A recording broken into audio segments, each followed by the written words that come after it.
The West Indies are now trailing New Zealand by 369 runs, having taken their overnight 110 without loss to 206 for 2 at lunch on day 3 of the third and the final test in Mount Maunganui. They are replying to New Zealand's massive first innings score of 575 for 8 declared. Brandon King and John Campbell put on a century opening stand of 111 as King took his overnight 55 to 63, while Campbell failed to add to his overnight 45. Kavem Hodge and Tevin Imlach are the batters at the crease on 53 and 27 respectively. Jacob Duffy has so far taken 2 for 53.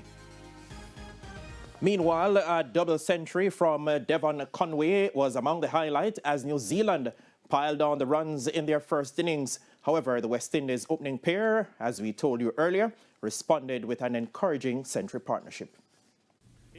New Zealand would pick up where they left off on the opening day as they resumed on 334 for 1 on day 2 of the third and final test against the West Indies at the Basin Reserve. Devon Conway with 178 and Jacob Duffy 9 returning to the crease. To compound matters for the Windies, Kemar Roach would not take to the field on day 2 due to a hamstring problem, while Shea Hope remained at the team hotel after feeling unwell. But the Windies would strike early, night watchman Duffy not lasting long. However, this brought talisman Kane Williamson to the crease, and along with Conway, they kept the scoreboard ticking over against the Caribbean men. Conway would bring up his double century as the things continued to look ominous for the Windies. But they would get the wicket off Williamson before lunch, gone for 39, to bring some hope. Conway would eventually fall shortly after lunch for 227, his highest test score. But Rachin Ravindra would take up the mantle for the Kiwis thereafter as they pushed for the 500 mark, even as wickets fell around him. They would eventually post the 575 for 8 declared in their first innings, their second highest test total on home soil. Ravindra was left unbeaten on 72, while Ajas Patel was 30 not out. Jaden Seals, Anderson Phillip and Justin Greaves all took 2 wickets each for the Windies. In reply, the Jamaican pair of Brandon King and John Campbell showed no signs of being out in the field for almost 2 days as they got off to a flyer.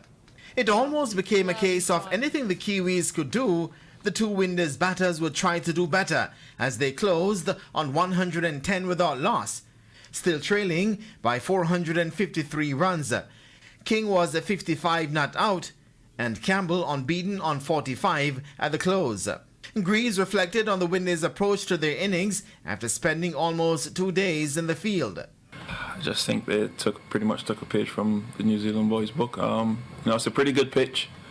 Outside of the odd ball, probably jumping a little bit or staying down a bit. I think the guys are really positive in going about their business this evening because, after a long day in the field, we could be 2 or 3 down with just some lazy shots or what's not. But, really, really solid, positive performance from the guys at the back end.